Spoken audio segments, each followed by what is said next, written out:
to all the members of this group. I'm not bashing what they have for kids and what they talk about with the cartoons, but I just happen to be watching this with my grandbaby. Here she go. Where's she at? Come here. Chloe this morning. And it's some things they had, some words they had in here that kind of caught my attention. So I just want y'all to watch and give me your take on this. Here we go. Sucks. Great channel, over 500,000 subs. Asked me and a bunch of other YouTubers if we could talk about a movie that scared us as a kid. Now, growing up, I wasn't allowed to watch scary movies. I remember one time my parents were watching a movie downstairs, and I went down to see what all the noises were about, and my mom said, "Oh no, honey, you can't watch this. It's too scary."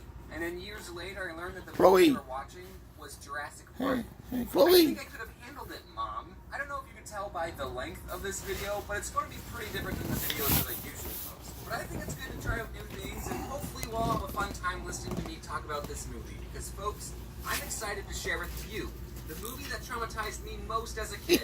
And that movie is, drumroll please, is... You already read the Chloe, title? come over here now. You're making a commercial. The Dark Crystal came out in 1982, 14 years before I was even born. This movie was made for a whole different generation of people, but somehow I still saw it. I don't remember how I saw it. My family didn't own it on VHS, and I forget how old I was exactly. But let's say for the sake of this video, I saw this movie when I was 17. Because that's legally still a child. This movie was directed by Frank Oz and freaking Jim Henson. Jim Henson is the creator of, I don't know if you've heard of this, but The Muppets. You might have seen them before. There's no denying that Jim Henson was a very talented man when it came to puppets. And the work he did on The Dark Crystal is amazing. As much as I'm about to talk this movie down, it's honestly a work of art. The most enjoyment I got rewatching it was just the artistic appreciation of the character design, the scenery, the costumes, and most importantly, the puppetry. Some of the puppetry was amazing. Like this shot. How'd they do that without CGI? Mentioned that there's no people in this film. Chloe, come here. Full body shots, then they just used a real person dressed up and had them not face the camera. But as I rewatched The Dark Crystal, I realized the movie was kinda garbage. So instead of talking about the parts of the movie that scared me as a child, I'm going to be talking about why this movie was pretty bad. So now this video just turned into one of those bad movie review videos, but honestly, I like watching other people talk about paying attention to his choice of words. Birdemic and what was that other one? I can't quite put my paw on it. For this video, I ended up doing some research, something I don't normally do for videos. You stopped it, Denise? Huh? No. What happened?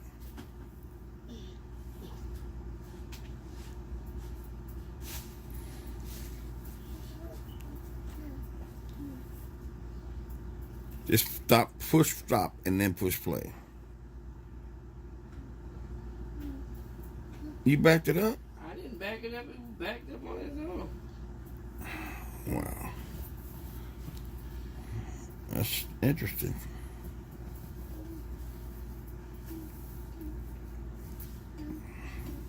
It won't play now? Wow.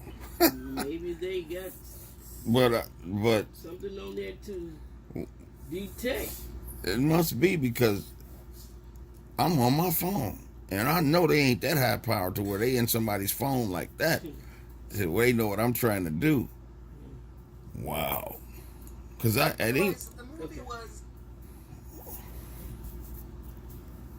shoot. kinda garbage. So instead of talking about the parts of the movie that scared me as a child, I'm going to be talking about why this movie Chloe. was pretty bad. Chloe, come here, baby. Come here, baby. Don't go down over there. Come here, baby. Come here. Come and see G Daddy. Come here. Birdemic and what was that? Come here, baby. Come here. Come here. Come here. Come here. Come here. Come here. Come here. Come here. Woohoo.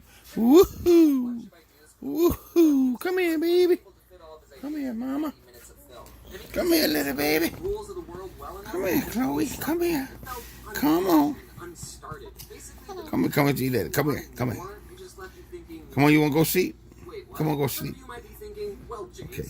Let's watch. Let's do this for the other babies in the world. What you looking for? What are you looking for? Got that paper towel. We knew that we had only seen a fragment of this other world. Bad fragment, I guess. So even the creators of this movie felt that they left out a lot of stuff. So in 2012, a 3-part comic book was published to be as a prequel to the movie, and I bought and read all 3 of them. And I will say that they did do a better job explaining the world that Jim Henson had in mind, but you shouldn't have to read a book before you see a movie. Especially since the books weren't available until after the movie came out. In the movie, stuff happens for no reason. Like in one scene, the main character, this is Jen, the main character, by the way. They in here somewhere. I've done so much digging and research, and No. I'm completely desensitized by how weird this puppet looks. If you think this puppet looks creepy, you should have seen some of his earlier designs. Just be thankful this is what you ended up with. So in this scene, Jen is trying to pick out which of the crystal shards is the right Come one. on. Come here, baby. Find the right one. Come here, little mama. I knew it. Paper towels. Come here. Stop it. Wouldn't you do that too if you were in the same situation? This movie doesn't explain It is why not Crystal likes to see paper music and candy. come up later. It just happens. Come It's on. basically this whole movie. Things Come here, happening baby. slowly. So here we go, Come children. here. Hold my hand as I Come take here, you on a mama. magical journey, but not too magical She that don't know how doesn't to make crawl. sense. That is the Dark Crystal. Pay attention. The plot. It starts with the narrator telling us that there's this world and that it's dying. By the way, this world is named Thra. They don't mention Oh, it yeah, once me. in the movie, but in the prequels and in the Wikipedia article, they all called it Thra. Come here, Thra baby. is dying because this one crystal, this one, cracked. How? I don't know. I mean, I do know because I read the prequels, but this movie doesn't tell us. Are you still with me? Good. We're not even a minute in. Did you Because hear this that? crystal cracked, 2 new species were born. The cruel Skeksis, the bad guys, and the gentle Mystics, the good guys. And both species are dying. Now, I'm no biologist, but I think they're probably dying because there's no woman. That would wipe The out the species dialogue. pretty quickly. The plot. Instead of having women, the Skeksis use the crystal to make them young again. Maybe. It's either the crystal or the sun. So do they learn to draw new life from the sun. Okay, so then what do you need the crystal for? Now we see the good creatures, the mystics, and with the mystics lives another creature called a gelfling. It's like an elfling, but with a G. You may remember him from earlier. He's naked now, but meet your protagonist, Jen. This movie makes up so many words, just try and keep up. And a journey must begin. The journey of Jen. Okay, that's a little pretentious movie. Alright, let's tone it down a little. Then we see that the Emperor Skeksis is dying, oh no, and then we get the second scariest scene in the whole movie. We all know what the Jinn are. Yeah, we're not even 15 minutes in and we're at the part that gave me nightmares. Then the mystic that's basically Jen's dad is also dying, and he tells Jen that he needs to find the cracked piece of the crystal, the shard, and then he just needs to plop that sucker back in the crystal where it belongs. And then boom, boom, the world is saved. Again, they don't explain why doing this would save the world. Like, they could have at least tried to make something up, like once the crystal is fixed, women will Did we appear. just hear Jen's that? dad tells him to... Follow the greater sun. Yeah. Retain to the home of Ogra. Now, I'm no astronomer, but I think following the sun for a day would just make you go in a circle. What am I supposed to do when it's noon? Now, the Skeksis, they're like, oh, well, dang it, guys. Who's going to be our new emperor? This Skeksis named Chamberlain, It's time to make my move. who is my second favorite character in this whole movie, thinks that he should be emperor. I mean, who wouldn't want to be emperor of like 8 other bird monsters? The way that you can remember that this Skeksis is Chamberlain is that every time he's on camera, he says this.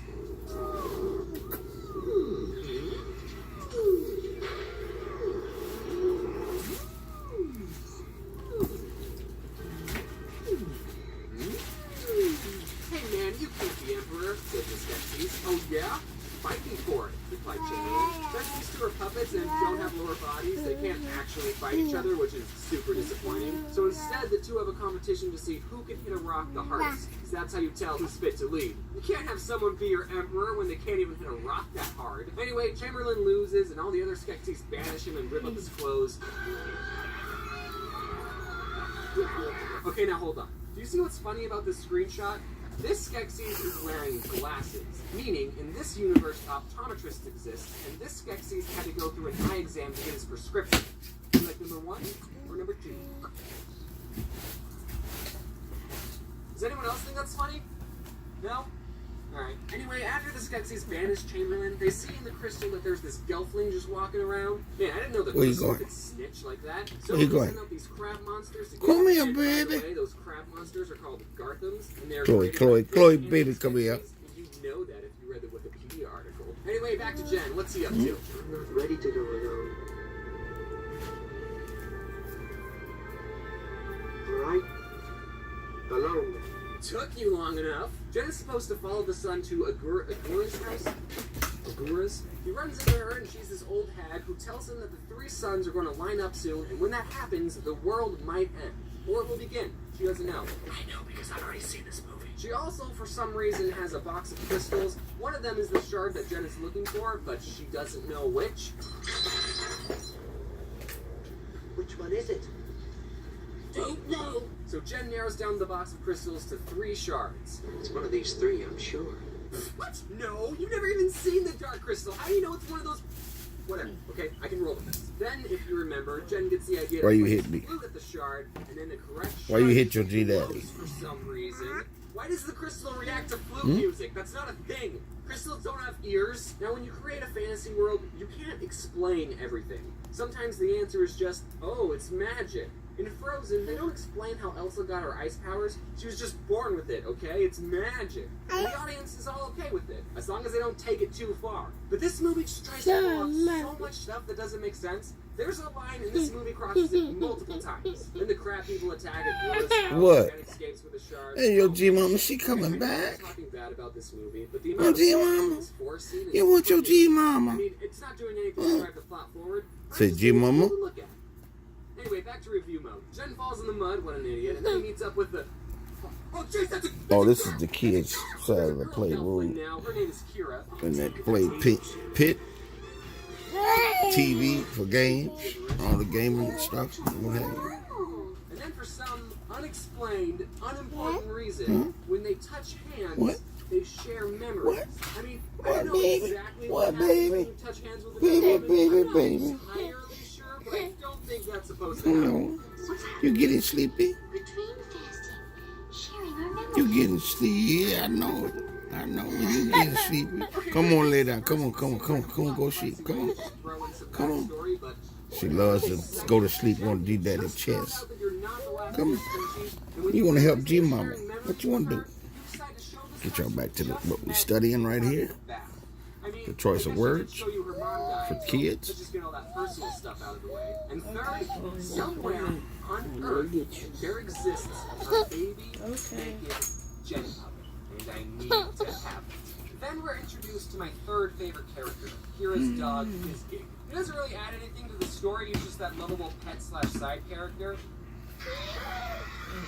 Hey, that's a lot like my dog.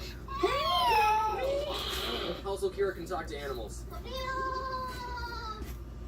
Okay. Then we're treated to this really great scene. A whole 2 minutes of the Skeksis You scene. pee, But right? honestly though, I kinda love this scene. It does a great job creeping me out. Okay, it does go on for a minute too long, but bear with me here. The Skeksis' clothing and silverware are Victorian, so it gives off a haunted mansion sort of vibe. And just the character design and the way the Skeksis are eating, it just comes off as unnerving. A lot of movies' scary parts are jump scares or gore. At least I think they do that. I'm not allowed to watch scary movies. But this is such a different way to unease an audience. It kind of reminds me of the first half of a Don't Hug Me, I'm Scared video. Nothing necessarily scary is happening, but it's still able to make the audience feel uncomfortable.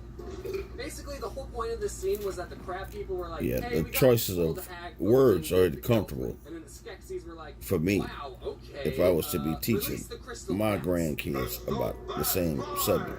Search the land, search the water, search the sky. Okay, this might be nitpicking, and I'm no Gelfling expert, but I think you can rule out searching the sky. I don't see too many Gelflings just flying around. So one of the bats finds Jen and Kira. They go back to Kira's village. Jen doesn't even know where he's supposed to take the shard. His dad never told him what to do after he got the shard. He tells Kira about his quest and what Algura told him. You know the 3 suns in the sky?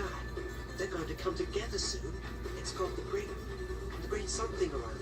See, even Jen doesn't remember these made-up names. Really would have been convenient if you told her this information when you were sharing memories. So then the crab monsters show up and basically murder and capture Kira's whole family. Yeah, it was pretty traumatizing. And right when the crab monsters are about to attack Jen and Kira, Chamberlain comes out of nowhere. Remember the guy? He steps in between them and stops the attack, and Kira and Jen escape because Chamberlain saved them. Oh, and then Jen throws away the shard. Boom, next day. Kira finds the shard that Jen threw, and then the two find some hieroglyphics about a prophecy. It says that Gelfling is going to save the world and kill all the Skeksis. It doesn't matter. And then, oh, Chamberlain shows up. Hey, Chamberlain. Hey, guys, I'm sorry for killing your entire species. We just didn't want the prophecy to come to fruition. You understand, right? So what if we all go to the castle together, we can eat some food, just have a gay old time and talk this whole thing up. What do you think? And then he says, please, a lot.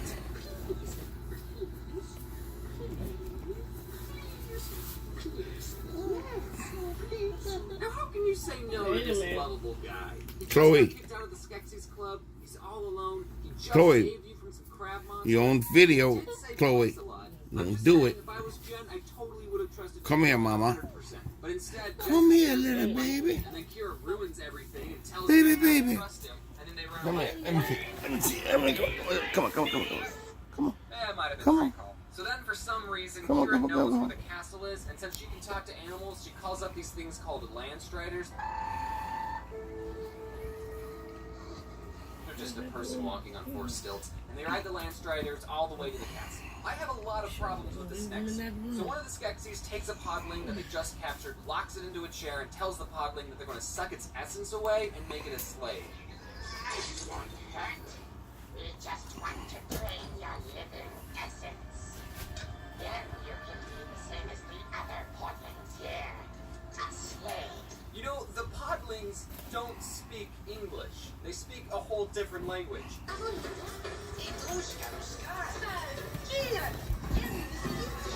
The Skeksis is just talking gibberish to this guy while he's just plopped in a chair like, what's going on? Like, none of what you're saying is going through this guy's head. And so only the Emperor can drink the essence, and that will make you stay young forever. So what do you need the sun for? And also, what killed the last Skeksis? Looked like old age to me. Yeah, that's cool and all, but we get the most terrifying scene in the whole movie. That's right, this is the winner. You gave me the most nightmare scene. You win $1 million.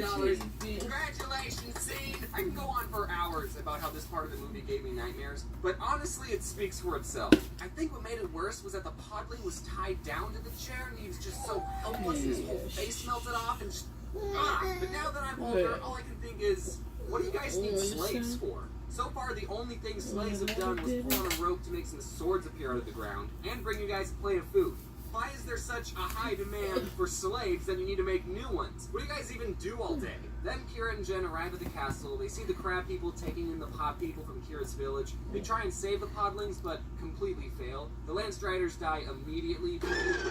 Jen and Kira open the cage that the podlings are in, and then the two get cornered. And what are they going to do, you ask? Well, isn't it obvious? They're going to jump and slowly float down to safety because Kira has wings. That never came up in the memory sharing bit, so I guess when the Skeksis told the crystal bats to search for the Gelflings in the sky, they weren't that far off. Hey Kira, sorry we left your whole family back there. We totally didn't save them like at all. We're probably going to get turned into slaves now. Okay, we're almost done, everyone. We're getting to Climax Town. Jen and Kira sneak into the castle. Chamberlain's there. He basically murders Jen. And since he captured a Gelfling, he's not an outcast anymore. You guys should have just went with him the first time. Now two Landstriders are dead. Kira goes into the slave room, and as a kid, I was already so traumatized the first time seeing a podling get turned into a slave, and now seeing Kira getting her essence taken away, I lost my mind. Oh, shoot! Kira's getting turned into a slave! Luckily, remember the old hag of Kura? She's like, yo, you can talk I didn't to watch them. it this Just far, ask them to help you. so I don't know Oh, what it's going to be now. Oh, Baby, baby, Breaks pick free, the the pooper. animals push the Skeksis that was in the room down this pit. It's okay, That what's kills us. up? Leading up to this point, it's Come here, you like wanna come the to your Skeksis daddy? and the mystics are like connected. When something happens to a Skeksis, You there's ain't. a mystic counterpart that experiences the same Lord thing. have So when mercy. this Skeksis died, there was a mystic just You walking ain't. around that just and none of the other mystics react. Yeah, it happens. Then we see that the mystics can control the crab monsters. I'm guessing it's because they're connected to the Skeksis who also can control the crab monsters. So having a mystic go with Jen on his journey in the first place would have been super helpful back when Kira's village was getting raided. Alright, let's just wrap this up. This kid dies, Jen's not really dead, finds the dark crystal, jumps to it, and then drops the shard. Kira has to throw the shard back to Jen. And while she's doing that, she gets murdered. I said spoiler warning, right? And then Jen plops that sucker back into the crystal. The castle crumbles around everyone and the world is saved. But first, the Skeksis and the Mystics walk into each other because they're connected, remember? They become one again, and are you ready for this? They walk into each other and they turn into tree aliens.